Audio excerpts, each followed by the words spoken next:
The only question I would ask Hmm. is, do the Yankees ever establish a deadline to Bellinger and say, look, we are willing to spend 30 on you.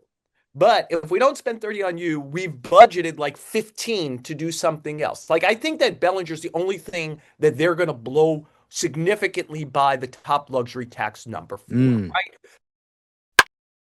Hello and welcome to the Pinstripe Post and Happy New Year. It is year 3 of this show. I'm Ryan Sampson, your host. He's the star of the show, Joel Sherman. Today is Tuesday, January 20th. We are about to embark on another season here, Joel Sherman, for the New York Yankees. The all season is still going before we get to spring training here.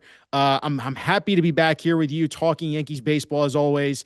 And before we get to anything, man, how has the offseason been treating you? How are you doing so far? Yeah, good. I'm sitting here at MLB Network. As we're taping this, we're a few hours away from the announcement for the whole who's going in the Hall of Fame this year. I'll be part of the programming a little later today. And feeling good and refreshed. Just did a week long, I do an annual road trip with my kids. They still like to be with their dad on the road. We put away computers and stuff. We go town to town and we had a great time, but it's time to get back to work. I already have my spring training assignments lined up, so I got to get that hat back on. Yeah, exactly. Look, it's always nice to get away for a little bit and spend some time with the family. But I'm anxious, man, especially with this team and where this season's going. And I think back, Joel, before we get into the Cody Bellinger stuff, I really think back to the comments you made from the season-ending presser from Cashman and Boone, and it was, "Look, Yankees fans, if you were expecting something different, looks like they're going to be running it back the same crew," and that's essentially what it's been this offseason, running it back with a lot of the same players that we saw on last year's roster. But the big name is Cody Bellinger. And he has still not been signed yet to a team. We've seen the rumors of the negotiations between them and the Yankees and the 5-year deal. If it's 160, no deferrals. What is your take on the sense of where Cody Bellinger stands and the Yankees stand ultimately for this offseason? Yeah, Ryan, there's a lot there. So why don't we just focus on Bellinger, and if you'd like, we could branch out afterwards. The comparison I've used, I think I used it on shows previous. I know I've written it a bunch, is DJ LeMahieu. He was a Yankee in 19 and 20. He almost won the MVP both of those years. He was terrific. He definitely wanted to come back. The Yankees wanted him to come back, and they haggled about how to shape it, how to form it. And ultimately, they got to a 6-year, $90 million contract on January 27th. We're not to January 27th. By the way, January 27th is not a deadline. But this idea of when are they going to do it? You know, the Mets signed Pete Alonso on like February 12th last year. I know fans hate the waiting, and quite frankly, it would probably be better for all of us if, like the NBA and the NFL, free agency went in about 48 hours. It doesn't. Both sides think they get great leverage by pushing this further and further. I would think that the Yankees have an inside track on re-signing Bellinger. Like it's clear that if somebody were going to do something else significant, that probably would have happened and he would have left. So to me, that hasn't happened yet. Could it happen? Sure.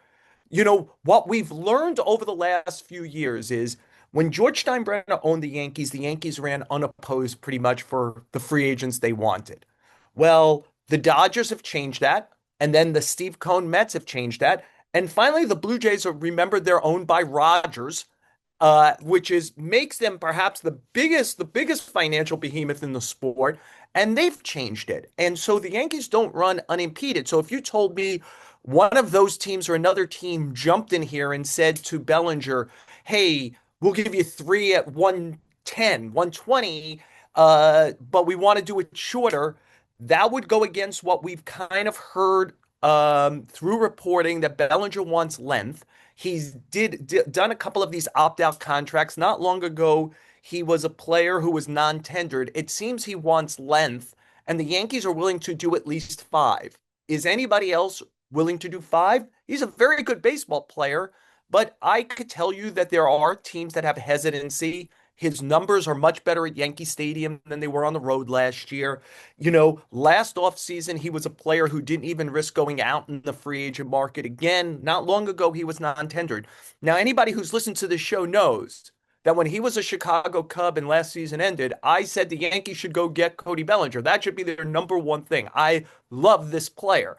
And quite frankly, I can make a case why he fits the Mets at least as well as the Yankees, if not better.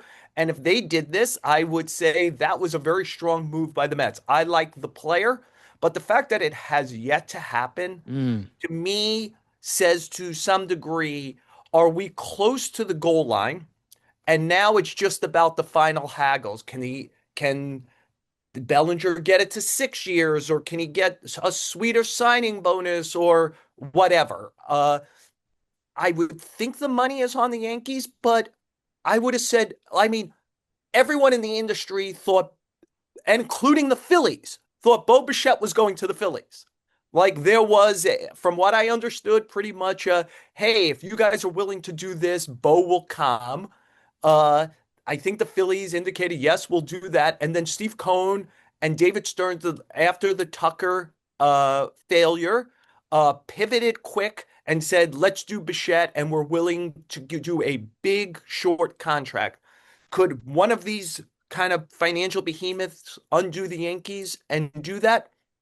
Sure. Like there's never say never anymore with any of this. No. But I would say that this has reminded me a lot of LeMahieu all off season. And ultimately on January 27th, 2021, LeMahieu signed with the Yankees. So, and by the way, I think the Yankees regret how they structured that contract, Oh yeah. which was to try to skirt some salary cap stuff. So instead of say maybe giving him 4 for 80 or 4 for 90, they stretched it out to 6 at 90. And now 15 million is on the payroll for next year. So like maybe they're sitting and going, we didn't follow our instinct on LeMahieu. We learned something. We're going to hold tight on Bellinger. We think he's a 5 year offer, and that's all it's going to be. And that has clearly left the door open for somebody to sneak in. I still think if you ask, and I clearly, every time I talk to an agent or a executive around the sport, whatever else I'm asking about, I go, hey, you hearing anything on Bellinger? What do you think? And the majority think, and again, for whatever this is worth, they're not in the negotiation, but they're veteran people who think he'll end up a Yankee. Yeah, you get that sense that the Yankees, and you tell me, Joel, it sounds like they're negotiating against themselves right now. We never know We that, never Ryan. know it, but that's like most of the noise that we see from Bellinger's and the negotiation is it's the Yankees giving him this offer, and we don't hear much about, hey, the Mets have made a huge offer to Bellinger, or you and John saying, hey, the Dodgers just swooped in and gave a big offer to Bellinger. Like we're not seeing as much of that noise, I guess. And that's why Yankees fans ourselves are thinking like you are right now, where it's like, are we really just to this point where Bellinger is just trying to squeeze as many years as possible? This is a guy who's going to be 31 years old in July. And I get the same thoughts. And I told you this before when we ended last year. I was like, I don't know if Bellinger's worth 6+ years of investment just because of the age factor. It's a guy who's dealt with a back injury this last year.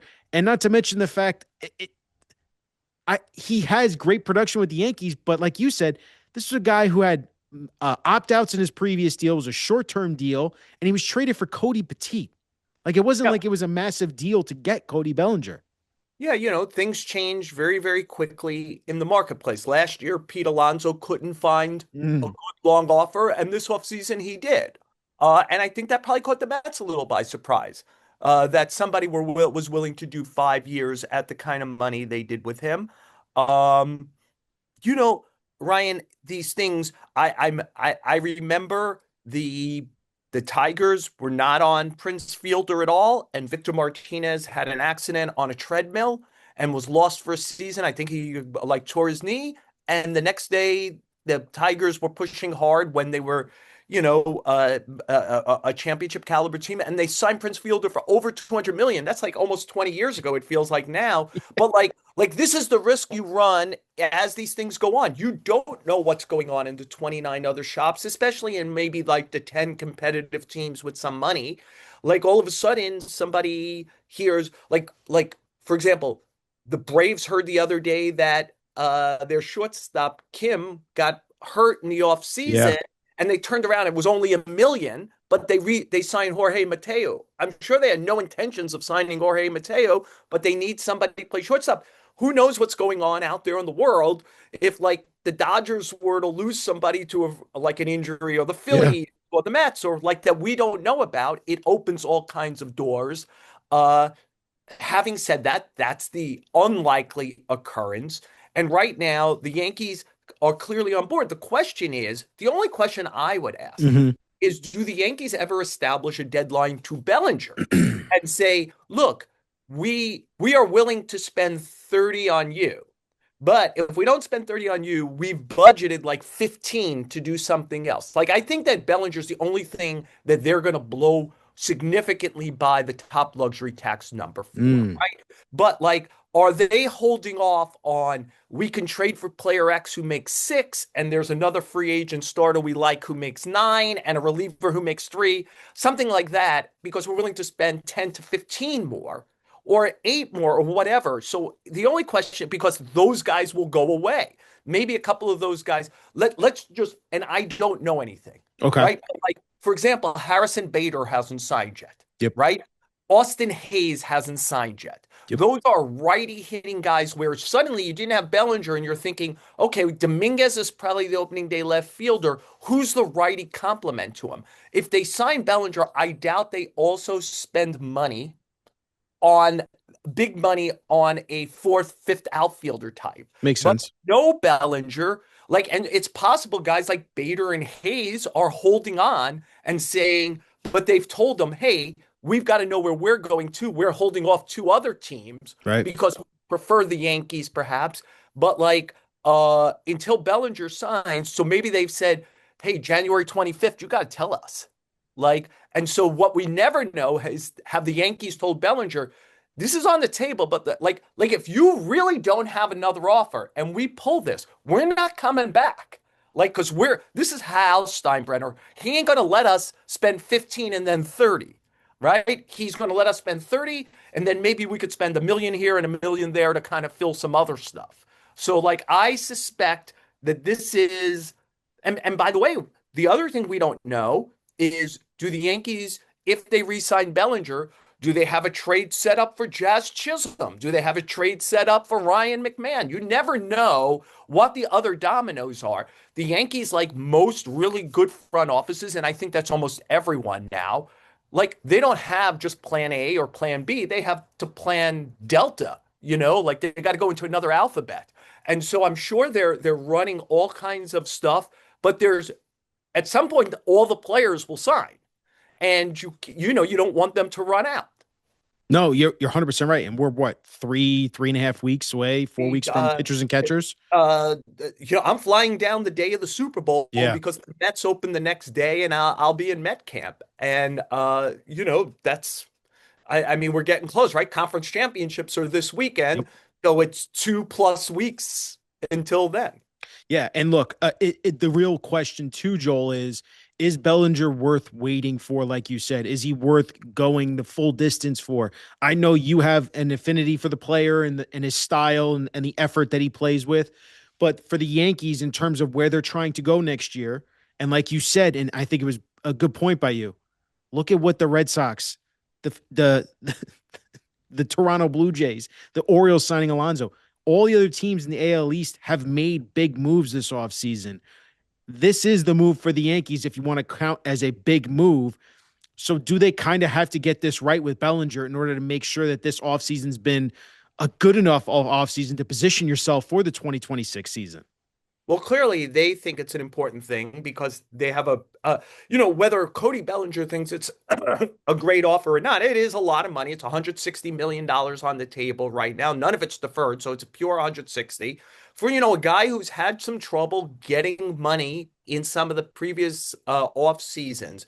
And I am a big fan of this player. He is a Swiss Army knife problem solver. He plays a lot. And I actually think we haven't even seen him do the thing. Anybody who saw Cody Bellinger play first base regularly in the minor leagues will tell you that he would have been a gold glove easy at first Hmm. base when he was doing that. He moved to the outfield out of kind of need athleticism, but people who saw him in the minors described him as brilliant at the position. So, like, I actually think within the course of a 5-year contract, there is a fallback position for him, even. Now, of course, you usually want your first baseman to provide power.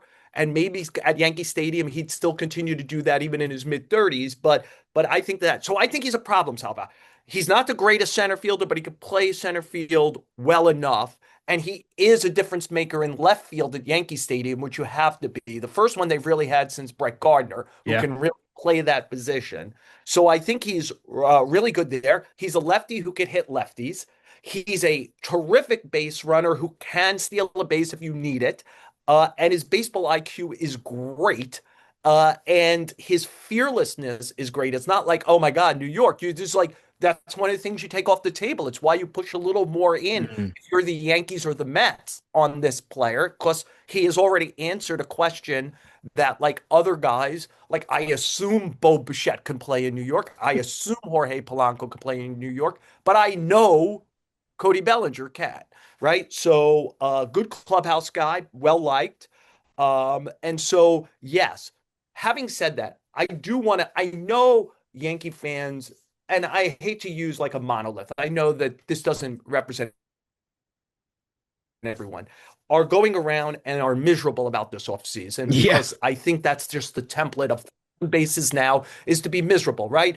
I'm sure 12 months ago, Eagles fans going into the Super Bowl said, if my team wins a Super Bowl, I'll never complain about this team again. And by November, they were being booed off the field and they were booed off the field to end the season. So I know that no one's ever satisfied. But the Yankees at almost every betting house have the second largest over under win total right now to the Dodgers. It's the largest in the American League. It's more than the Blue Jays. It's more than the Mariners. It's more than the Red Sox and the Orioles. So I know the Yankees are a public team, and I'm not a gambler, so I might have this wrong, but my sense of things is you might have to deflate like World Series odds on the Yankees because they're a public team and not make a big number because a lot of Yankee fans will bet on them. But an over under number, you got to make sure the sharps don't go like if it was obvious the Yankees were going to lose win fewer than 93 games this year. The Sharps would be in hungry now and going. And the people who build the big casinos have them at 93 and a half. Well, they won 94 last year. So either they believe they've already baked in a Cody Bellinger or another Right. move, Garrett Cole coming back Right. strong. But like neutral people who are not on they're only bringing back their guys. Well, let's get back to that in a second. But the neutral people like this team, right? They see them as they build the big casinos because they generally get this right. Now, they could be wrong also. The Mets had a nice big number last year and didn't hit it. The Yeah. Blue Jays had a nice low number and went way over Way it. So, over. but their job is to make sure that the people who know what they're doing as gamblers don't kill them. And if the gamblers clearly saw the Yankees as 93 or less, they would all be in there betting that number. And the other thing I do is with teams I have good relationships with, I'll say, what does your internal model have Mm. on the Yankees and the Mets? And everyone's internal model has the Yankees as either the first, second, or third best team in the American League. You know, the Blue Jays are in there, the Mariners are in there. Like it's a scramble and they're all about the same number. But the outside, so the again, other teams that have to figure out, hey, we're competing with the Yankees. Where do we have them in our model? They think the Yankees are going to be good. Right. They So, think they're going to be good. But I guess my right. question and follow up to that, Joel, real quick, is like so much of that hinges on the Aaron Judge factor, right? Like he is the But team that would be goes, he goes true even if Cody Bellinger resigns, right? 100%.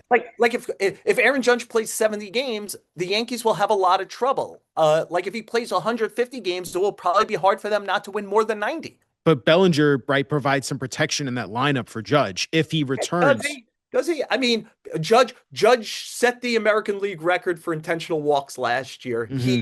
he intentionally walked by himself more than every other team was intentionally walked last year. There Not is, protect. Okay, so not protection, but Bellinger gave you a ton of production in that spot though yeah, behind Judge. no doubt. Look, if you're asking me the question, are the Yankees better with Cody Bellinger or not? This is an obvious answer. I think Cody Bellinger is a superb baseball player. I actually think the front office industry undervalues him. Mm, I think if you watch him play baseball every day, last year, one of the reasons I was very, very confident about saying the Yankees should go hard after him was I called a lot of people who coach, manage, play, executive in the NL Central. And those people kept telling me, this guy is a terrific player, a terrific baseball player. And that was my perception watching him. And it was refortified by people I respect who I would call to ask the question, hey man, what do you think of this guy? And they're like, terrific baseball. But you got to watch it, because yeah. he's like a tough at bat, doesn't strike out, left on left, multiple positions, run the bases well. He's a baseball player. So I have a real affinity for guys who play baseball well. And he plays. It's like one of the things is like the Dodgers win for a lot of reasons. Like, you watch Mookie Betts or Freddie Freeman play baseball. They're just great. I mean, they're Hall of Fame talent. Yeah. They're great at baseball. Like they're just great at it. Like the base running, the defense, the heads up, the smart, the whole thing. Like over 162 games in an October, that really plays. Yeah, and the Yankees need those players. Like this Yes. roster desperately needs that. So that's why it is that big question of, is he worth waiting for? Clearly he is for the Yankees. As you see, they're waiting to see what happens ultimately with him. With the proviso of like, have the Yankees establish a beachhead or not, where they've Right. said, hey man, like, do what you got to, but on January, whatever, February 1st, whatever that thing is, we're not going to be caught empty-handed without spending the last 10 that Hal has allowed us to spend if it's not you. Look, that's one part of it, Joel, with the Bellinger. It's the big part. It's the big lever we're waiting to see if the Yankees do ultimately pull that. Then the other thing is going into what you said, bringing back most of the same players. We saw them make the trade for Ryan Weathers. I think the bigger question too is let's say in this hypothetical scenario, before we get back to the bringing back the other players, let's say if the Yankees do bring back Bellinger, is there still a move to trade for a starting pitcher? Because Ryan Weathers factors into that. Where is that the move for the rotation depth and strength for the start of the year? Or could we see the Freddy Peralta trade potentially happen here for the Yankees if they sign Cody Bellinger still? Yeah, I think the Yankees are, again, and it's not just the Yankees. There's a lot. The Mets are like this. We saw the Mets, I keep comparing that David Stearns went to the line of scrimmage and had a running play and saw nine guys in the box. And suddenly, when Kyle Tucker goes away, he has to audible to something else quickly. It was a pass. It was Bo Bichette. Like good organizations have lots of ways they could go. Uh, and I know New York fans, like I hear them talk. Half my friends are Met fans, half my friends are Yankee fans. They treat the executives who run these teams like they are guys who just showed up and don't even know who's on the team. And there it is. David Stearns and Brian Cashman are both excellent executives. Like not infallible, but by the way, it's like now when people talk about Andrew Friedman. Andrew Friedman came from a small market in Tampa, and for 5 years, the Dodgers didn't win. And all he heard is all the same stuff David Stearns is hearing now. You think you're so smart. You're bringing in all these guys who you think 1+1 = 2 instead of just going to get the guy who's two. And like your stuff doesn't work in the postseason, even after they win in 20, because it was the COVID year. Mm-hmm. They win, then the next 2 years they're bounced very early in the playoffs. So maybe even they say, oh, they got lucky in the COVID year. He doesn't know what he's doing. And now he's going to Cooperstown, right? Like Brian Cashman and Stearns are among the guys who do this very well. The Yankees always put a high level contender on the team on the field. And so I I think that there is a what do we do if we get Bellinger, and what do we do if we don't get Bellinger bucket? And I think that they're probably even in those two shoots have then 5 or 10 different like variables, right? Like for example, I heard Bader was asking for like multiple years, a lot, like so good. Who knows where he is now? But this was early in the offseason.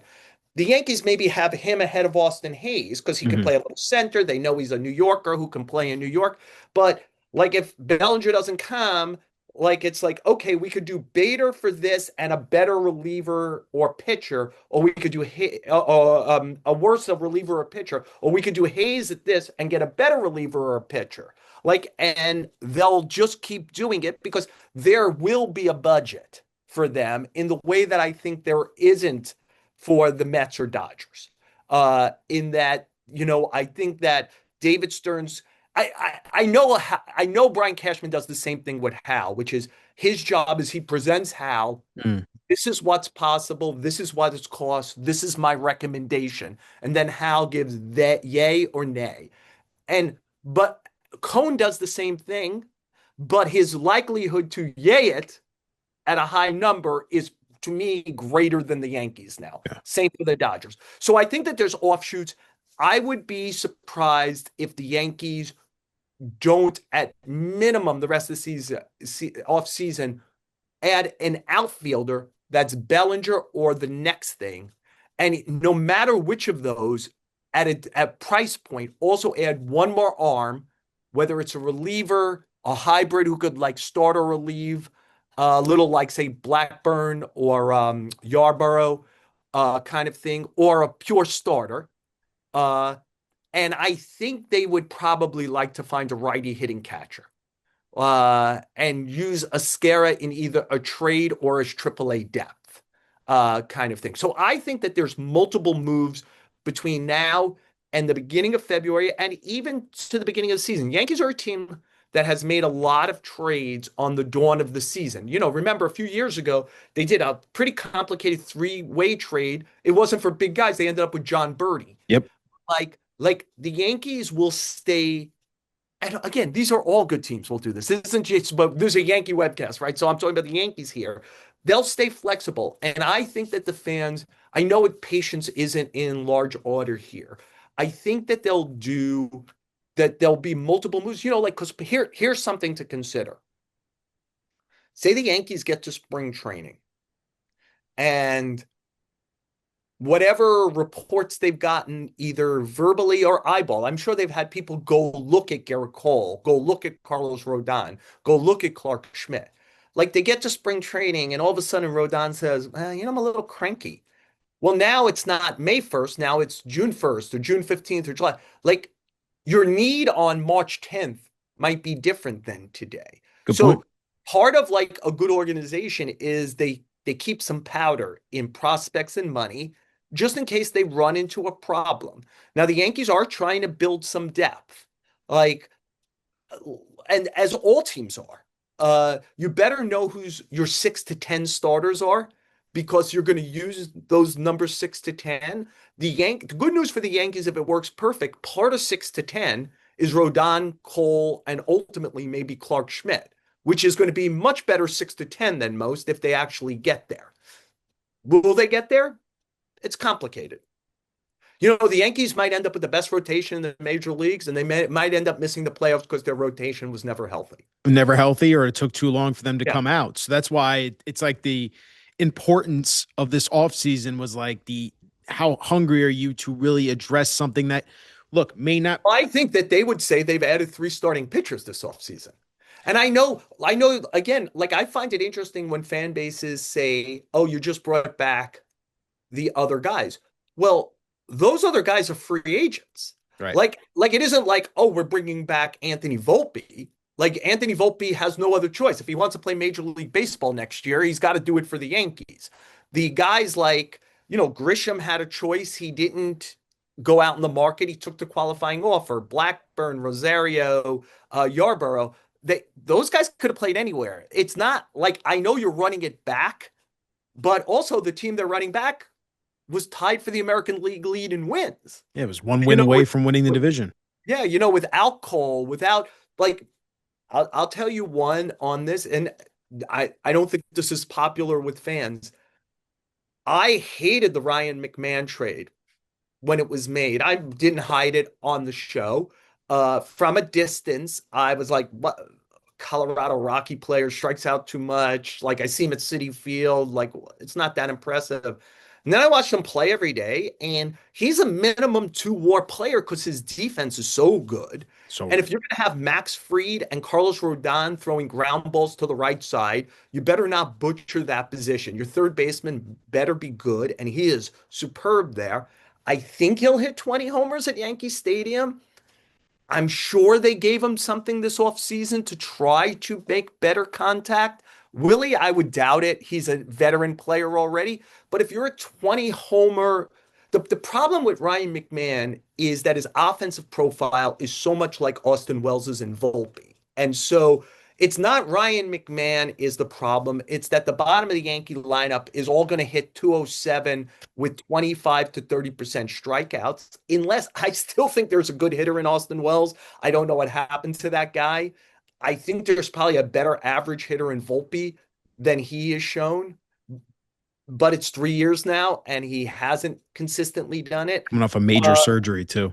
yeah. And so I think the problem with McMahon isn't a McMahon problem. You can have one of him or two of him. Right. The problem is the Yankees are going to have like three of him sitting at the bottom of the lineup. The good news is like he really is a good baseball player who's terrific on defense. Yeah, And so I like don't I think it's like a the problem. baseball. Like after Yeah. watching him last year, like he really embraced New York also, which I thought was important and everything. Like I think he's a good baseball player. And if the shortstop like if the Yankees I'll always believe, and I have very little evidence. I'm not going to say it because it will go viral.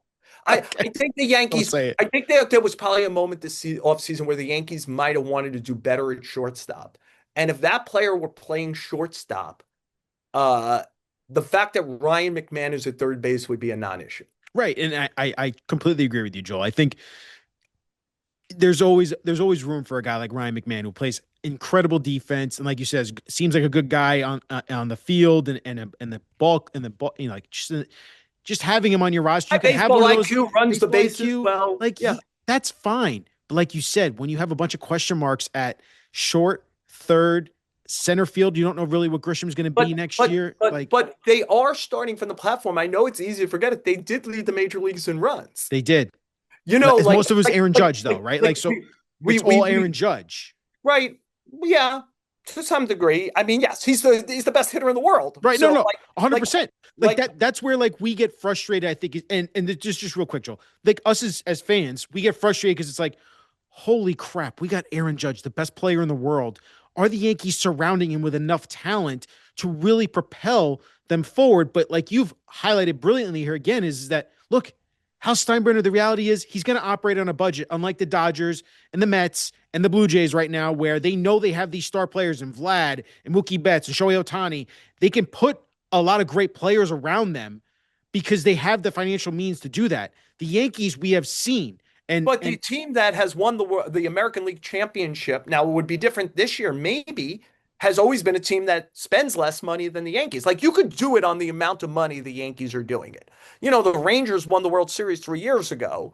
And then there's always that question: is are you okay? Would you be okay being the Rangers? Like, is a goes back to that Eagles thing I was saying. mm, Hey, if they just won the World Series, I'd be okay. No, you wouldn't. No, you would. Come on. no, Like, yeah, like they win the World Series and they begin the next season 2030, and you'd be like, oh, see, they won, and now Hal got complacent, and Brian Cashman doesn't know what he's doing, and it's whatever. The Yankees are highly competitive every year, and I think that's a lot tougher than they're given credit for.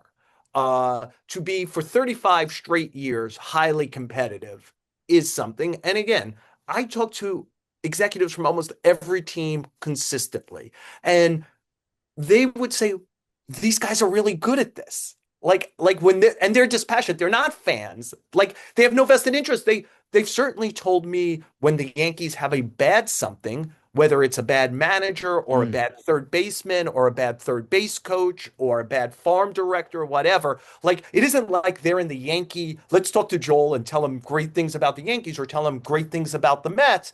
Like I'd like to believe my relationship with 50 to 100 people in the game is this like very, hey, what are you seeing? Because I want to get it right when I talk about it or write about it. And those people, when I say, hey, like what, like for example, Ryan Weathers probably means meh to the average Yankee fan.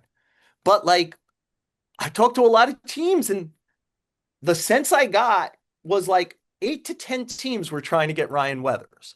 That Ryan Weather. So this is my comparison. I'm going to make a comparison, and this didn't work in New York, but it ultimately worked. To me, Ryan Weathers is a little bit like when the Yankees traded for Nathan Eovaldi.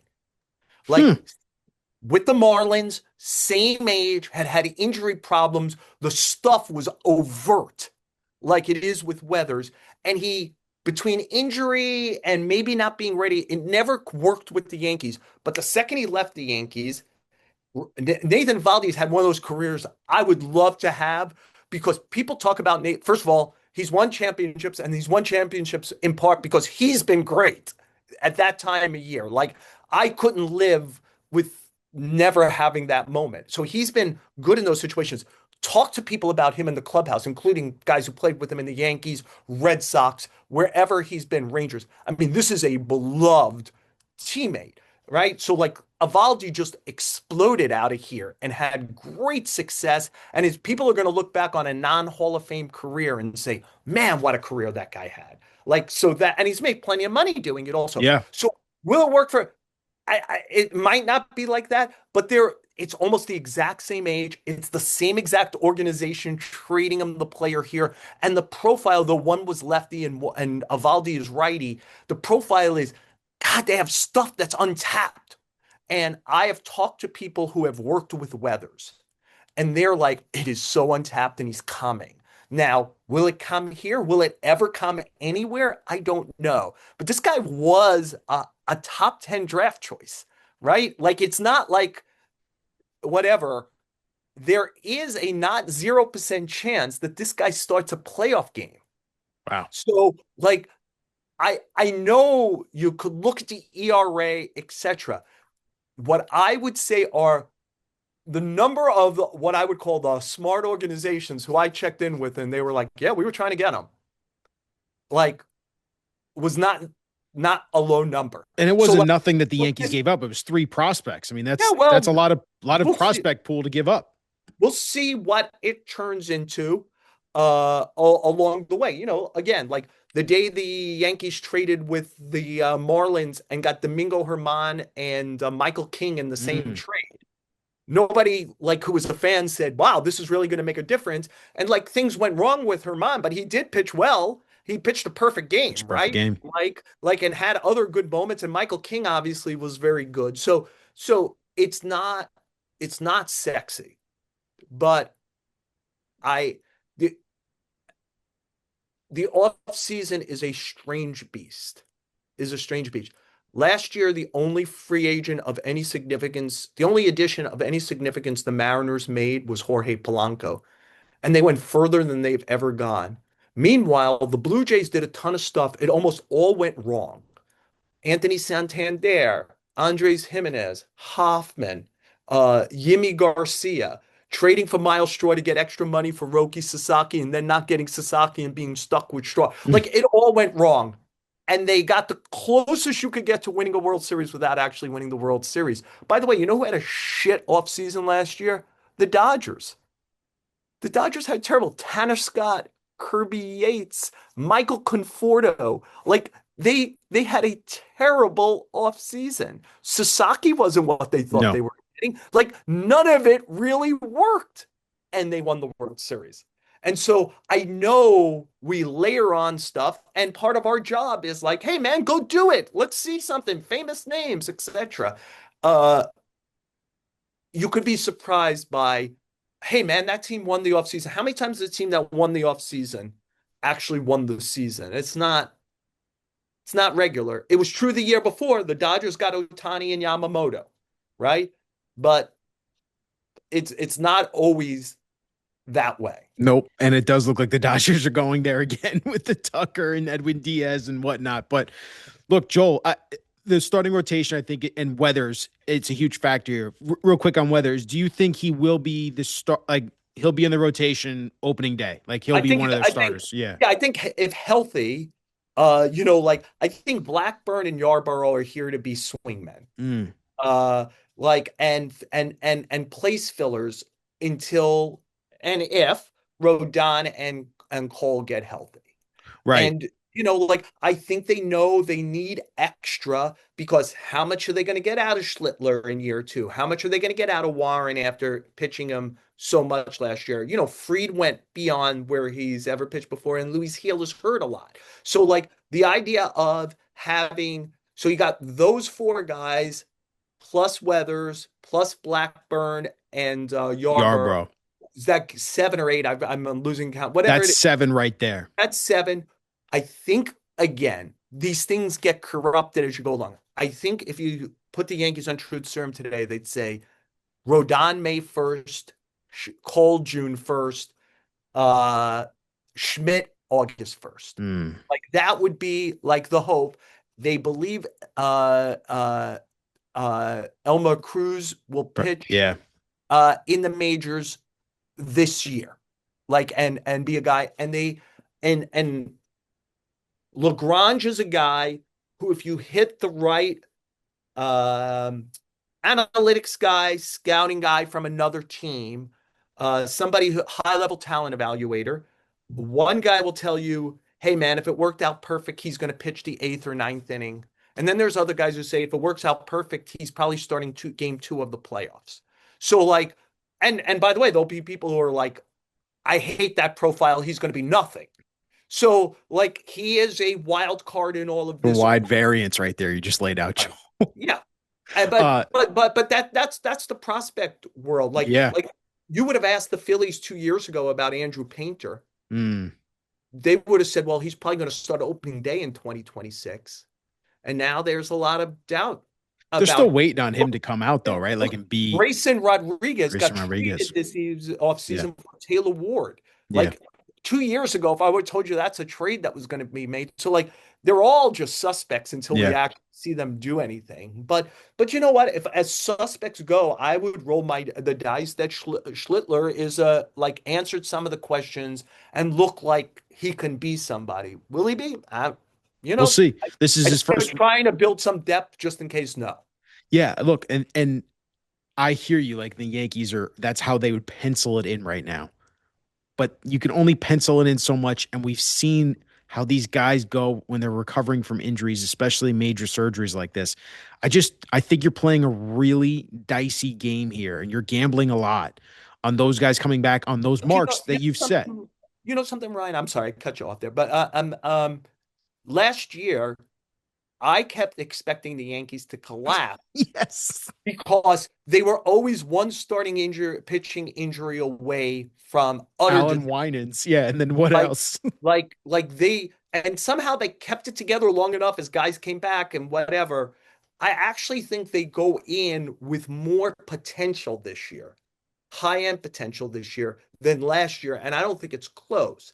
And there is, you do have to the likelihood that you'll ever have all your starters healthy at one time is not great. Yeah. Problem is, if you do, like it isn't like they're going to get a commissioner's dispensation to be like, oh, you could carry 16 pitchers this year.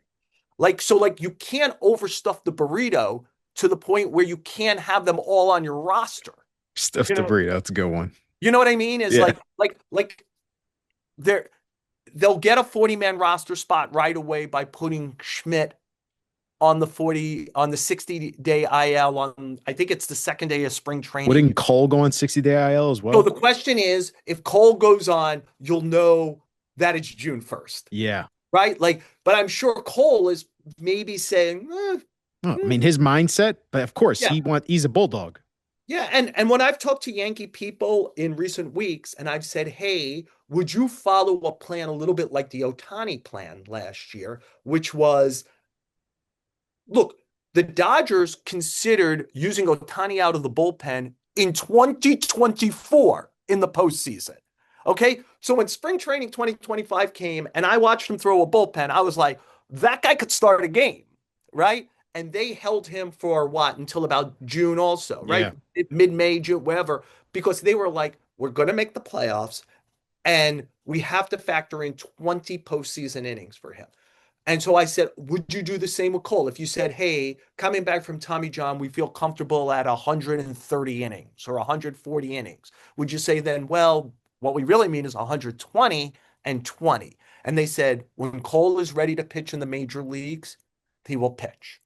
So in other words, that's what they insist to me. Now, underneath, are they doing something else? I don't know. But when I've asked, that's what they say. I think the Yankees have a chance to have very, very good starting pitching. But the the variance for them might be the greatest variance because two of their, or even if you want to include Schmidt, who I think is pretty good, like a good mid-rotation guy, three of their guys could combine to be really good or give them 0 innings this year, 0 innings. Yeah. And right? then Or not very, or innings, but not as good as you think based on the names because it's going to be a year until Cole is Cole yeah. again, if he's ever going to be Cole. So I get it, but you have just as your resources are your resources as far as how much money and farm systems you have to do anything. And I think the Yankees are, for better or worse, close to where they're not going to spend a lot of money anymore this offseason unless it's Bellinger. And I think that they feel blown away that they did as much as they did last July and got Ryan Weathers, and they still haven't touched what I think they would say are their top 8 prospects. And I'm not sure that they will. Well, Like they want to, they want to, right? right? And look, one of the other things to consider is the Yankees did make trades last July that impact the season. Like Sure. it wasn't just usually we think of the July trade as the Rentals. as a rental, but like Bednar is going to be their closer. Duvall is going to pitch in the last 9 outs of the game. I Jose think Caballero is your starting shortstop, or Oswaldo probably Cabrera, one of those guys. Ryan McMahon Yep. is that you found out clearly Ahmad Rosario, who you did bring back, is a guy who you like on your team. So you found out about that and you did it again.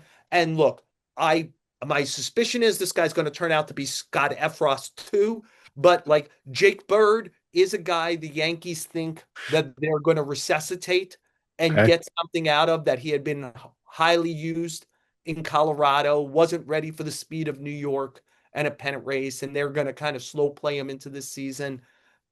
Again, like you know me well enough now. I always play the game like if we were making odds, what would be the odds on that? Like, or the percentage? Like, do you think that that's a 90% chance, a 10% chance? I would say 1 in 3 that Jake Bird turns out to be good, really good.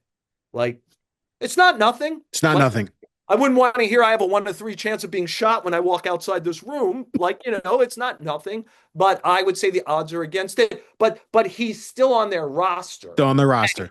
the one thing is we'd have to give the Yankees credit, right? Over the years is they have done well with relief pitching, finding guys, building guys up, etc. On the other hand, they've also traded for Scott Efros or Mark Leiter, and maybe they shouldn't trade for Cub relievers. Uh, and it didn't work out great. It didn't. Real quick, Freddy Peralta, he's still out there. We've heard the rumors. Do you think that's a guy worth going after, despite everything we've just outlined with this starting rotation? Yeah, Freddy Peralta is very talented. Um, I I suspect that there are teams that will move more prospect collateral into the middle of the pot than the Yankees. I don't know that for sure. This is kind of like educated speculation. I have a sense of that there might be teams that are more heated to get him. Um, the one thing about him is he's a guy who might be very willing to do an extension Mm. before getting back out into free agency next off season after 26. He's got 8 million left, then he's a free agent. So like part of the thing you might bake into this is, and like one of the things, and I don't even mean this consciously, Hmm. you know, you do always have to worry, is this like Freddy Peralta's been a gamer? I expect he's going to be a gamer now. But when you're in your walk year, Do you get a player who, when you don't know the player, are you getting a player who might protect himself a little to get out into the Hmm. marketplace? Like the thing he'd pitch through traditionally, he's not going to pitch through this year because he's got to, hey, better to take 3 weeks off in May and be healthy at the end and get my money next offseason. So, a lot of stuff gets baked into a trade or a free agent signing beyond just the talent. Now, it's something you would think about. Is he a guy you would extend? Is it a guy you'd worry about in his walk year? Or will the walk year be, do you know enough about him to feel like, no, no, this is the kind of guy the walk year is going to be motivating? Like, there are some, like the fact that Tarek Skubal in his walk year is going to play for the WBC. It's a data point, right? Like he's not protecting himself in that Right. moment. He's going to do something. He's clearly him or Paul Skeens, if the USA gets there, are pitching the championship game, right? Like they're not going to do that half-ass. I mean, Joel So, Judge is playing in it. I mean, like you got well, Yankees fans are going to be they got praying he's every okay too. yeah, like look, they've gotten every the US is going to have very few excuses. And I know it's single elimination baseball at some point where like anything could happen, but this is going to be the best US team there's ever been. They've gotten everybody. They were waiting. They kept the spot open for Bregman because you can't get insurance until the player signs with the team. Mm. So like they left the spot open, Bregman signed, now Bregman is on the team. And like they're too deep everywhere for this.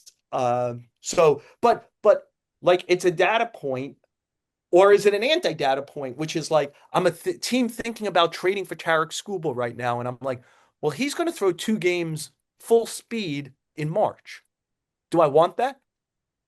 Now, I would trade for Tarek Skubal. I think he's the best pitcher in the world. But like, if you were the executive in charge Right. and you're just about to give up 4 or 5 of your best prospects, plus think about like, am I giving this guy $400 million or like even 32 this year if he wins his arbitration? I do have to think about those 2 games in March. Like, hey, Tarek, like, doesn't your calf just hurt a little and you don't want to really pitch in those games? Like, because I'm selfish, right? Like, Yeah. like selfish trumps patriotism. Like, oftentimes in this situation, it's like every executive will say, "We've got to grow the game," and then you're like, "Are you letting your player play in the WBC?" No. Well, like it's NIMBY, right? Not in my backyard. We need another place to, for like It's a your homeless. career. Listen, it's your career on the line when your player, your star Yeah, player, is playing in this tournament. If he's out, it's like you got to answer to the public about, you guys were okay with him playing out there, and now you're going to respond if he's out for a little whiles or a long yeah. time. So it's. I'm looking forward to the WBC because I think it's going to be fun. Like you said, the Team USA is stacked, and I think I'm gonna be with Team USA is like doing all its big press availabilities like March 2nd and 3rd in Arizona. I'm gonna be out there for that. love that. And Can't wait to. then I'm pretty sure at minimum we're gonna like double staff the semifinals and finals where John my podcast partner John Heyman's gonna be part of it. And if it's really big, I'm gonna be in the state and I'll just drive down to Miami for it. Like, but let's see if we kind of get to a US Dominican or US Japan, something that is Yeah. huge, That you know. lineup for Team DR is insane too. I was Yeah. looking at that the other day. Joel, for Joel's notebook, like you said at the start of this show, you're getting ready for the Hall of Fame announcement later today. Beltran's a name I hear a lot. Is he getting in? What's your sense for this Hall of Fame class getting announced? Well, I assume this might not even get released until afterwards, so I'm going to look like the worst predictor in the world. I would assume he was so on the borderline last year he'll get in. This is his 4th year on the ballot. I voted for him all 4 years. Um, I think he's so. If I were just doing Carlos Beltran, here's my thing: is if you have a problem with Beltran, it's about year 20.